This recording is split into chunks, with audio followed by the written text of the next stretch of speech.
The dust cloud on the horizon moved like a ghost across the endless Montana prairie, and Jake Calloway watched it approach with the same wary attention he gave to storm clouds gathering over the Bitterroot Mountains. At 45, Jake had learned to read the signs of trouble coming long before it reached his door. And something about that distant speck of movement made the hair on the back of his neck stand up like wheat before a twister. He stood on the weathered porch of his ranch house, coffee growing cold in his calloused hands, watching the morning sun paint the grassland in shades of gold and amber that reminded him of another time, another life, when he had shared such sunrises with someone whose laughter had made even the harshest winter mornings feel warm. But that was 15 years ago, for the fever took his wife Sarah and their 8-year-old boy Michael, for grief had driven him to this remote corner of the territory, where a man could lose himself in the vastness of the land and the endless work of keeping cattle alive in country that seemed determined to kill everything soft and beautiful. The approaching rider resolved itself into a wagana, battered buckboard pulled by 2 tired horses, driven by someone Jake didn't recognize. Drew closer, he could make out 2 figures on the driver's bench, both young men wearing the kind of clothes that marked them as drifters, the sort who moved from town to town looking for easy money and quick escapes. Jake's hand moved instinctively to the Colt .45 that hung at his hip. Not from any real sense of danger, but from the ingrained caution of a man who had learned that strangers often brought trouble. The wagon pulled into his yard with a creak of wheels and a jingle of harness. And the driver, a sandy-haired youth, who couldn't have been more than 20, called out with a grin that didn't reach his eyes, "You Jake Calloway?" "Depends on who's asking," Jake replied, not moving from his porch. In the back of the wagon, he could see something small and still beneath a faded blanket, and his heart clenched with sudden fear. In this country, people sometimes brought bad news wrapped in cloth. "Got something belongs to you the second," man said, jumping down from the wagon bed. He was older than his companion, maybe with the kind of cruel smile Jake had seen on the faces of men who enjoyed other people's misery. "Found this boy wandering around town," said his daddy. Was Jake Calloway out at the Flying Sea Ranch. Jake felt the world tilt beneath his feet. The blanket in the wagon moved, and a small face appeared, a boy, maybe 10 years old, with dark hair that stuck up in all directions and eyes the color of autumn leaves. The child looked around with the same wary attention Jake had been giving the approaching strangers, as if he too had learned that safety was something you couldn't take for granted. "I don't have a son," Jake said quietly, but even as the words left his mouth, something twisted in his chest. The boy's face was thin and dirty, marked with the kind of careful blankness that came from learning not to show fear or hope too openly. Jake recognized the look, because he had worn it himself for the past 15 years. The sandy-haired man's grin widened. "Well, that's funny, because this little sprout sure seems to think you do. Tell him, boy, tell Mr. Calloway what you told us." The child climbed slowly from the wagon, his movements careful and measured like a wild animal testing unfamiliar ground. He wore clothes that had been mended too many times, boots that were more patches than leather, and he carried himself with the kind of quiet dignity that Jake had seen in horses that had been broken badly, but never quite lost their spirit. "My name is Daniel," the boy said, his voice barely above a whisper, but carrying clearly in the morning air. "Daniel Murphy. My mama said before she died that if anything ever happened to me, I should find Jake Calloway at the Flying Sea Ranch. She said you were a good man who would take care of me." Jake felt his knees go weak. Murphy.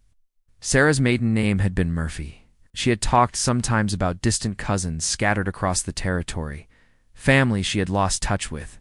When they moved west, "Could this child be ... your mother," Jake managed to say. "What was her name?" "Rose Murphy," Daniel replied, and Jake could see tears threatening at the corners of his eyes, though the boy fought them back with the stubborn pride of someone who had learned that crying didn't help anything. She worked at the hotel in Silver Creek until she got sick. The fever took her 3 weeks ago. The 2 men exchanged glances, and Jake could see that they were enjoying this drama they had created, though he still didn't understand what their game was. The older one stepped closer to Daniel, and his voice took on a mocking tone. "Is Mr. Calloway? We've been asking around about you." And folks say you're just a crazy hermit who lives out here alone talking to his cattle and drinking himself to death? They say you couldn't take care of a house cat, let alone a growing boy." He paused, savoring the moment. "We thought it might be educational to see how long a city kid lasts out here with a man who can't even take care of himself." Understanding crashed over Jake like a cold wave. This was entertainment for them. They had found an orphan child and decided to dump him on a man they thought was too broken and isolated to care for anyone. They were expecting failure, probably betting on it, treating a child's welfare like a cruel joke. "You boys get off my land," Jake said, his voice carrying the kind of quiet authority that came from years of handling dangerous animals and dangerous men. "Now, we're going," the sandy-haired one said, already climbing back onto the wagon. "Oh." "But we'll be back in a week to see how your little family reunion worked out. Should be real interesting." They drove away laughing, leaving Daniel standing in the middle of Jake's yard like a small piece of driftwood washed up by a cruel tide. The boy watched the wagon disappear into the distance, and Jake could see him struggling not to run after it, not to beg them to take him back to whatever uncertain fate awaited him in Silver Creek. Instead, Daniel turned to face Jake with the kind of resigned courage that made Jake's heart ache. "No, you don't want me here," Daniel said simply. "And I know you probably can't afford another mouth to feed, but I promise I won't be any trouble. I can work, and I don't eat much, and if you'll just let me stay until I can figure out what to do next, ... His voice trailed off, and Jake saw the boy's small hands clench into fists at his sides, fighting for control. In that moment, Daniel reminded Jake so powerfully of his own son Michael that it felt like a knife turning in his chest. Michael had been 8 when the fever took him, 2 years younger than Daniel. But he had possessed the same quiet strength, same way of facing difficulty head-on without complaining. Jake stepped down from his porch and walked slowly toward the boy, careful not to move too fast or seem threatening. Daniel held his ground, but tensed, ready to run if necessary. And Jake recognized the stance of someone who had learned that adults weren't always safe. "Daniel," Jake said gently, stopping. "A few feet away? Look at me, son." The boy raised his eyes, and Jake saw something there that made his decision for him. It wasn't just the physical resemblance to Sarah's family, though that was clear enough in the boy's delicate features and the stubborn set of his jaw. It was something deeper, a loneliness that matched Jake's own, a need that called to the empty spaces in Jake's heart that had been aching for 15 years. "Those men were right about one thing," Jake continued. "I have been living like a hermit out here, and I haven't been taking very good care of myself. But they were wrong about something too. I know exactly what it means to take care of a boy, because I had a son once. His name was Michael, and he would have been about your age now if he hadn't died of the same fever that took your mama." Daniel's eyes widened, and Jake saw understanding dawn there, the recognition of shared loss, shared grief, shared emptiness. "I can't promise I'll be good at this," Jake said. "I haven't talked to another person for days at a time out here, and I've forgotten most of what I used to know about raising children. But if you're willing to take a chance on a broken-down old cowboy, I'm willing to take a chance on you. We'll figure it out together." The dam broke then, and Daniel began to cry, not the quiet, controlled tears he had been fighting, but the deep, wrenching sobs of a child who had been holding his grief inside for too long. Jake stepped forward and gathered the boy into his arms, holding him while he wept for his mother, for his uncertain future, for all the losses that had brought him to this moment. As Jake held the crying child, felt something shift inside his own chest, warmth he hadn't experienced since Michael's death, a sense of purpose that had been missing from his life for so long he had forgotten what it felt like. Daniel needed him, and Jake was surprised to discover how much he needed to be needed. That first week passed in a blur of awkward adjustments and small discoveries. Jake had to remember how to cook for more than one person, how to make conversation over meals, how to answer the endless questions of a curious child. Daniel, for his part, proved to be remarkably resilient and adaptable. He threw himself into ranch work with an enthusiasm that reminded Jake of Michael, learning to care for the horses and cattle with an instinctive gentleness that spoke of natural ability. But it was in the evenings, when the work was done, and they sat on the porch watching the sun set over the mountains, Jake began to understand the true depth of what was happening between them. Daniel would talk about his mother, sharing memories that painted a picture of a woman who had struggled to raise her son alone while fighting illness and poverty. Jake found himself sharing stories about Sarah and Michael, memories he had kept locked away for 15 years because they hurt too much to revisit.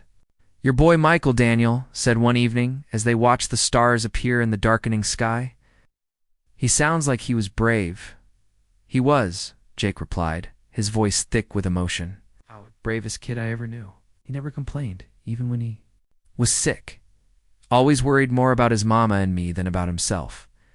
"I think he would have liked having a little brother," Daniel said quietly, and Jake felt tears spring to his eyes.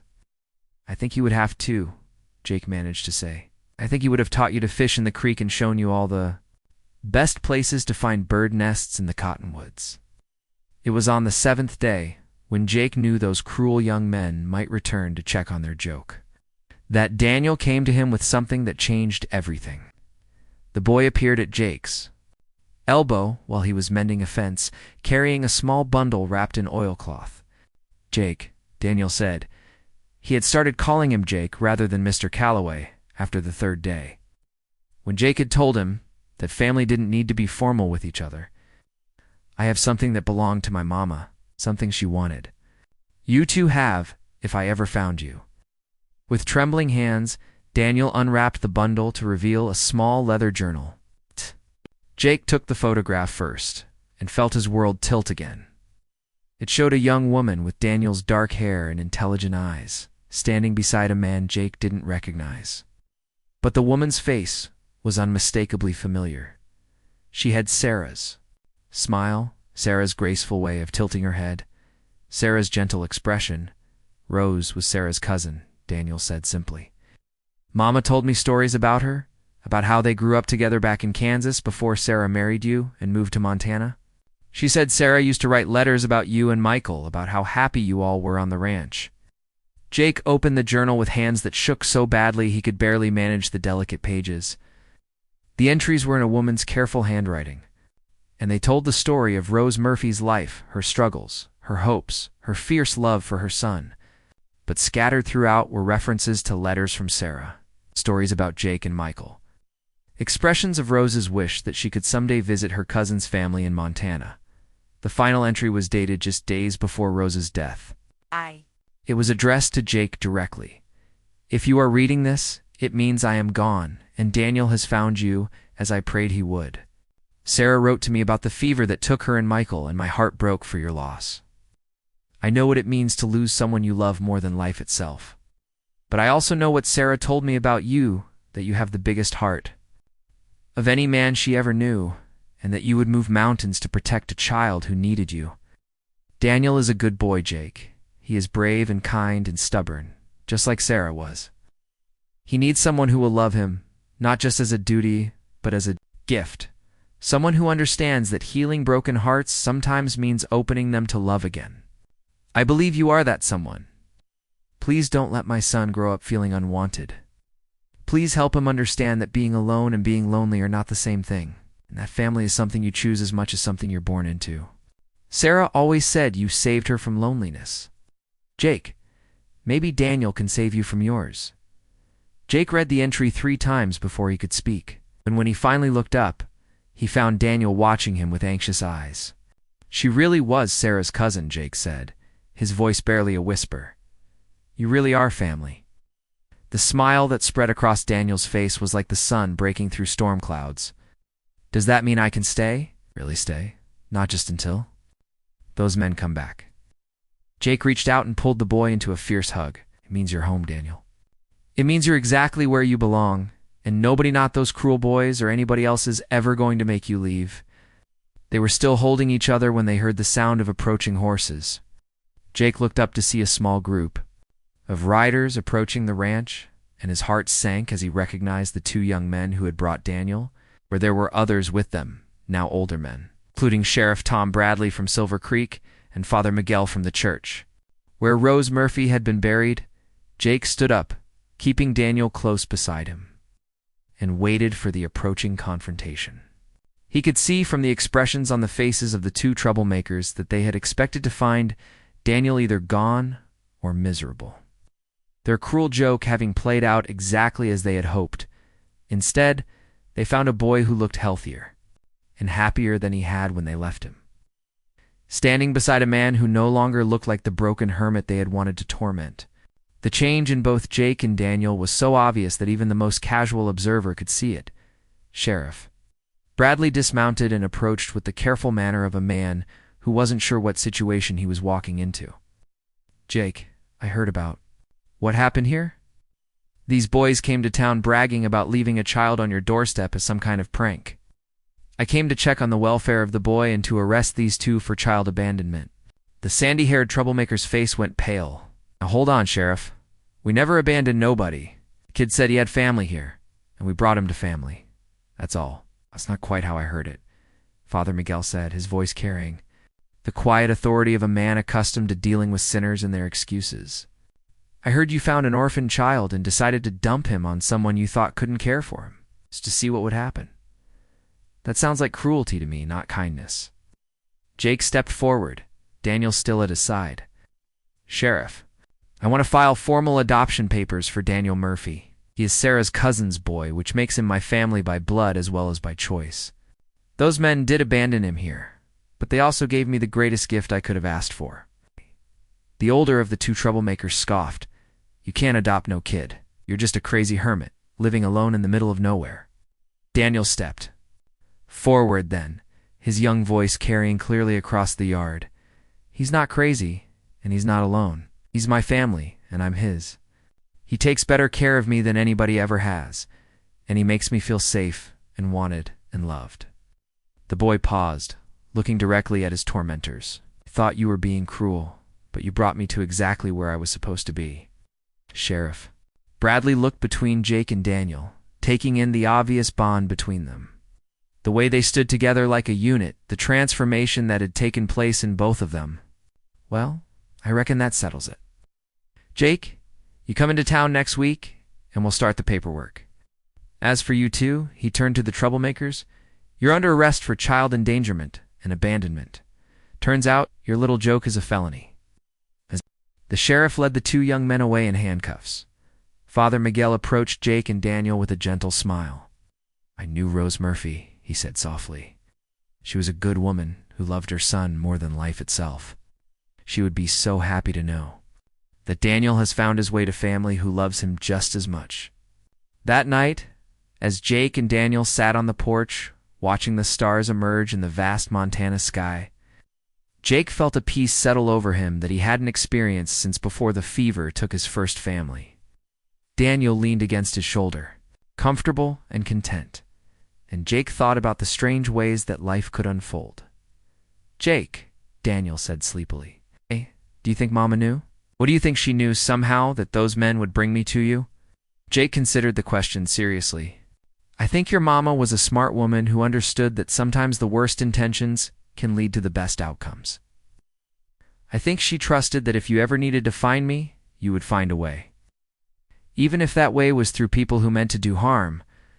And do you think Michael would be okay with me being here? With me being your son now?" Jake's throat tightened with emotion. "Daniel, I think Michael is smiling down from heaven, happy that his daddy isn't alone anymore, and grateful that he has a little brother to love and protect. I think Michael would want you to know that you're not replacing him. You're completing something that was broken when he left us." 3 months later, on a crisp autumn morning when the aspen trees had turned gold and the air smelled of wood smoke and coming winter, Judge Harrison made it official. Daniel Murphy became Daniel Murphy Calloway, legally and permanently the son of Jake Calloway, with all the rights and privileges and love that came with that name. Jake stood in the courthouse holding his son's hand, looking out at the small group of people who had come to witness the ceremony. Sheriff Bradley was there, along with Father Miguel and several of the ranch hands from neighboring spreads, who had watched the transformation of the Flying Sea Ranch from a place of isolation and grief into a home filled with laughter and purpose. But it was the woman standing in the back of the courtroom who caught Jake's attention and held it. She was maybe 35, with auburn hair and green eyes. wearing a simple blue dress that brought out the color of her eyes. She looked vaguely familiar, but Jake couldn't place her until she approached him after the ceremony. "Mr. Calloway," she said, extending her hand with a nervous smile. "I'm Emma Hartwell. I was Rose Murphy's friend. I wanted to be here today to see Daniel become part of his real family." Jake shook her hand, noting the calluses that spoke of hard work and the gentle strength of her grip. "Miss Hartwell, thank you for coming. It means a lot to Daniel to know that his mother had friends who cared about her." Emma's smile warmed, and Jake felt something stir in his chest that he hadn't experienced in 15 years.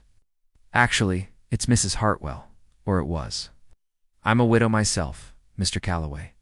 My husband died 2 years ago, and Rose helped me through the worst of the grief. She was like a sister to me." Daniel, who had been talking excitedly with Father Miguel, turned at the mention of his mother's name. When he saw Emma, his face lit up with genuine joy. She knelt down to hug him, and Jake could see the love between them, the bond of shared grief that had helped them both survive the loss of Rose. "Of course I came, sweetheart. This is the most important day of your life. I wanted to see you. Become a real Calloway." "I'm already a real Calloway," Daniel said with the confidence of a child who knew he was loved. "Jake adopted me in his heart the first day I got here. This is just the paperwork catching up." Emma laughed, a sound like silver bells in the wind. And Jake found himself smiling more broadly than he had since Sarah's death. There was something about this woman that made him feel warm and peaceful, something that reminded him of the possibility of happiness he had thought was lost forever. Over the following weeks, Emma began visiting the ranch regularly, bringing news from town and helping Daniel maintain his connection to his mother's memory. She was a teacher at the small school in Silver Creek, and she offered to help Daniel with his lessons since the ranch was too far from town for daily attendance. Jake found himself looking forward to these visits with an anticipation that both thrilled and terrified him. Emma was kind and intelligent, with a quick wit and a gentle way with Daniel that spoke of natural maternal instincts. She had a way of making even the most ordinary conversation feel important, and Jake discovered that he enjoyed talking with her about books, about the territory, about the dreams and plans that had been dormant in his heart for so long. What? Daniel, who first noticed what was happening between the adults? One evening after Emma had returned to town, he looked up at Jake with wise eyes that seemed too old for his 11-year-old face. "You like her, don't you?" Daniel said with the directness of childhood. "Emma, you'd like her the way you liked my mama Sarah." Jake felt heat rise in his cheeks. "Daniel, It's okay," the boy interrupted. "I like her too. She makes you smile the way I imagine Mama Sarah used to make you smile. She makes me feel like maybe we could be a real family, not just you and me, but all of us together." The possibility Daniel was suggesting was both wonderful and terrifying. Jake had never imagined loving another woman after Sarah, had never thought his heart was capable of that kind of vulnerability again. But Emma stirred feelings in him that he had thought were buried forever, and he could see that she was growing fond of both him and Daniel. The moment of truth came on a snowy December evening when Emma arrived at the ranch to find Jake struggling with a difficult calving. One of his best cows was having trouble delivering her calf, and Jake needed help but couldn't leave the animal to ride to town for assistance. Emma didn't hesitate. She rolled up her sleeves and assisted with the birth, showing a competence and courage that left Jake speechless with admiration. When the calf was finally born healthy and strong, Emma and Jake found themselves alone in the barn, covered with hay and exhausted, but exhilarated by the successful delivery. In the warm glow of the lantern light, with the sweet sound of the newborn calf's first cries filling the air, Jake looked at Emma and saw his future. "Emma," he said softly, reaching out to brush a piece of straw from her hair, "I need to tell you something." She looked up at him with those green eyes that had haunted his dreams for weeks, and he could see his own feelings reflected there. "What is it, Jake?" "I'm falling in love with you," he said simply. "I never thought I would love anyone again after Sarah, but you've awakened something in me that I thought was dead. You've brought light back into my life and into Daniel's life, and I can't imagine our future without you in it." Emma's eyes filled with tears, but she was smiling. "Jake, I've been in love with you for weeks, but I was afraid to say anything. I didn't know if you could ever care for another woman, and I didn't want to presume." He silenced her with a kiss that was gentle and sweet and full of the promise of new beginnings. When they finally broke apart, both of them were crying. "Will you marry me, Emma Hartwell?" Jake asked, his voice rough with emotion. "Will you help me raise Daniel and build a life together on this ranch that has seen too much sorrow and is ready for some joy?" "Yes," she whispered against his lips. "Yes, yes, 1,000 times yes." They were married the following spring, on a perfect May morning when the wildflowers covered the prairie in a carpet of color and the sky was so blue it looked like a promise of eternal happiness. Daniel stood beside Jake as his best man, beaming with pride and joy as his family became complete. Emma looked radiant in a simple white dress that Sarah would have loved. And when she spoke her vows, her voice was strong and clear as a mountain. "Stream, I promise to love you, Jake Calloway, in sickness and in health, in joy and in sorrow, until death do us part. And I promise to love Daniel as my own son, to help him grow into the fine man I know he will become, and to honor the memory of the family who came before us while building something beautiful and new together." Jake's vows were equally heartfelt, spoken with tears streaming down his weathered face. "Emma, you saved me from a loneliness I thought would kill me. You brought light back into the darkness, hope back into despair, and love back into a heart I thought was too broken to heal. I promise to love you with everything I have, to protect you and Daniel with my life, and to spend every day proving worthy of the gift you've given me." That night, as they stood on the porch of the ranch house now, their family home watching the stars emerge in the vast Montana sky, Jake reflected on the incredible journey that had brought them all together. Cruel prank meant to cause suffering had instead brought him a son and led him to the love of his life. A child's need had awakened his own capacity for healing. A woman's love had completed the restoration of his heart. Daniel, now 12, and growing tall and strong under the loving care of two parents, stood between Jake and Emma, his arms around both of them.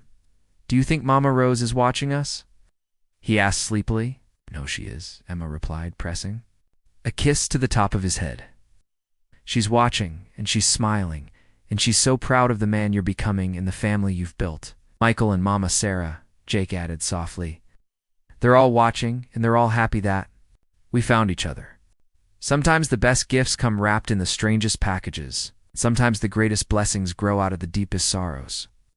5 years later, the Flying Sea Ranch was unrecognizable from the lonely, grief-stricken place it had been.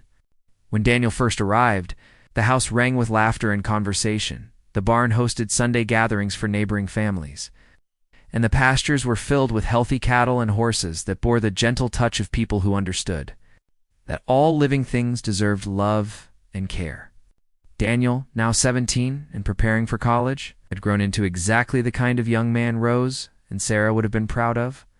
He was strong and capable, kind and intelligent, with dreams of becoming a veterinarian so he could care for animals the way his family had taught him to care for all living things.